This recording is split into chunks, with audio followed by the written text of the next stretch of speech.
Nous allons voir ensemble les meilleurs paramètres afin d'obtenir des images cinématographiques avec votre DJI Osmo Action 5 Pro. Salut, moi c'est Jean-Marc, photographe et vidéaste. Sur cette chaîne, nous allons parler principalement photo, vidéo, tuto, on teste du matos et je vous donne quelques petits conseils et quelques petits tips. Donc si ces thèmes vous intéressent, je vous invite à vous abonner, à actionner la petite cloche et à me lâcher votre plus gros pouce bleu.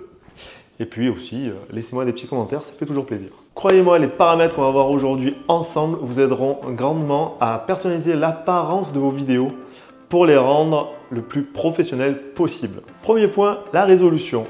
On va voir ensemble le meilleur réglage à utiliser par rapport à la largeur et à la hauteur du capteur. Alors, première chose à savoir, si vous voulez utiliser la totalité du capteur, va falloir se mettre en 4 tiers. Bon, moi, c'est pas un réglage que j'affectionne particulièrement.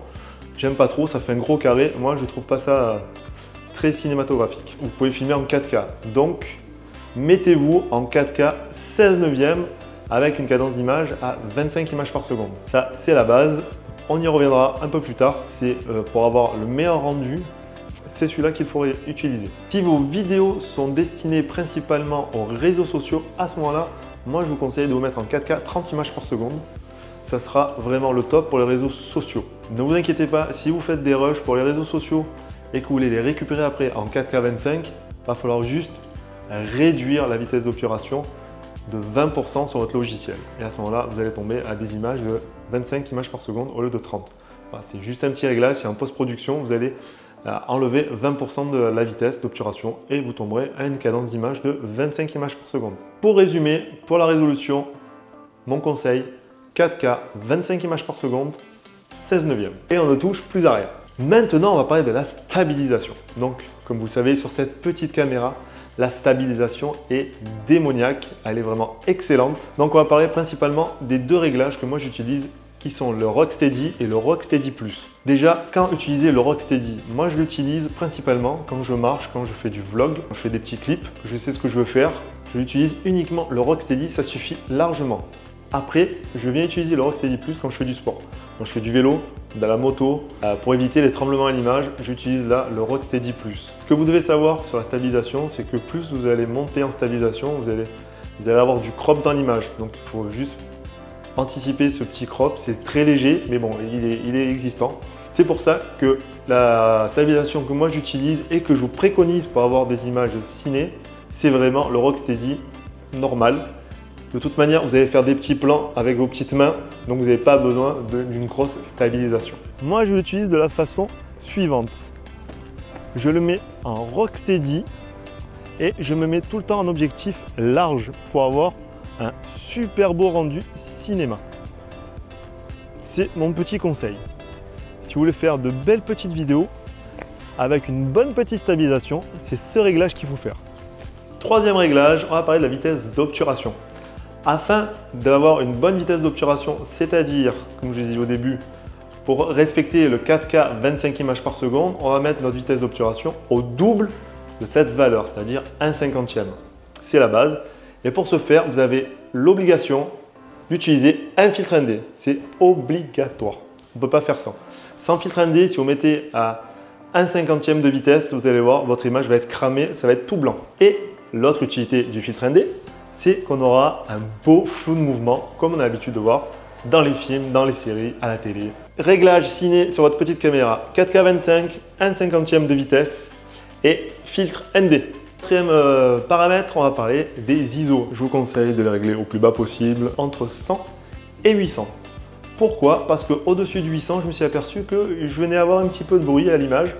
Alors déjà que c'est un petit capteur, si en plus on augmente les ISO un peu trop haut, on va avoir beaucoup de bruit, on va voir que ça et c'est vraiment pas très cinématique du tout. Mettez vos ISO entre 100 et 800 et ce paramètre est assez important, donc à ne pas négliger. Cinquième paramètre, on va parler de la netteté et du bruit. Donc moi généralement sur la caméra, je les mets tous les deux à -1, que ce soit la netteté et le bruit, je les descends à -1. Au moins, après en post-production, si j'ai besoin de rajouter un petit peu de netteté, je peux le faire. Alors que en enlever, c'est pas possible. Donc, baissez votre netteté et au pire, vous en rajoutez après en post-production. Sixième paramètre, la balance des blancs. Alors moi, généralement, je la laisse franchement en automatique sur cette petite caméra. La balance des blancs, elle les gère vachement bien. Après, si vous voulez les régler en mode manuel, que vous êtes en pleine journée, réglez-les entre 5002 et 5005. Honnêtement, elle les gère vachement bien en mode auto, donc ça, je touche pas, mode automatique, c'est nickel. Maintenant, on va parler du, je sais plus, 7e, 8e paramètre. On va parler du profil couleur, tout simplement. On a deux profils qui s'offrent à nous. Je ne vais pas parler du HLG parce que bon, j'aime pas trop.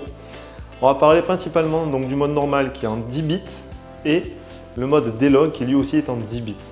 Alors, si vous êtes du genre à vouloir utiliser vite vos rushs pour les mettre sur des réseaux sociaux ou autres, restez en mode normal 10 bits. Franchement, il fait le taf. Les couleurs sont belles, tout est bien géré. Je trouve qu'elle fait un excellent travail en mode normal. Après, si vous êtes comme moi et que vous aimez faire de la post-production, faire de l'étalonnage, enfin toucher à tout, le D-Log 10 bits est vraiment excellent sur cette petite caméra, c'est hallucinant. À ce moment-là, moi en post-production, je vais venir étalonner les couleurs que je veux, comme je veux. La luminosité, pareil, les basses et les hautes lumières, voilà, c'est ça que j'aime bien faire. Donc moi, généralement, je conseille toujours de filmer en D-Log et en post-production de venir tout mettre comme il faut, tout bien. 8e paramètre qui n'est pas à négliger non plus, venez actionner la grille des tiers. Ça va vous permettre tout simplement de bien composer vos plans. Voilà, ça, c'est quelque chose que j'utilise sur toutes mes caméras, même sur celle-ci. J'actionne tout le temps la grille des tiers afin de m'aider à composer mes plans. C'est très important et je trouve que c'est un petit peu sous-estimé. Il y en a plein qui n'utilisent pas la grille et je trouve que c'est peut-être une erreur. Pour moi, cette caméra que j'utilise maintenant depuis à peu près 3 semaines est vraiment une bête absolue dans son domaine. Je peux que vous la conseiller. J'adore l'utiliser au quotidien. Franchement, je la kiffe, je l'adore. Je pense que vous l'avez compris durant cette vidéo. Donc n'hésitez pas, j'en ai fait une autre vidéo que je vous mets ici où je vous parle un peu plus en détail de cette caméra et pourquoi elle est si exceptionnelle. Les amis, c'est fini, on se retrouve la semaine prochaine pour une nouvelle vidéo et d'ici là, faites attention à vous. La bise, bye bye!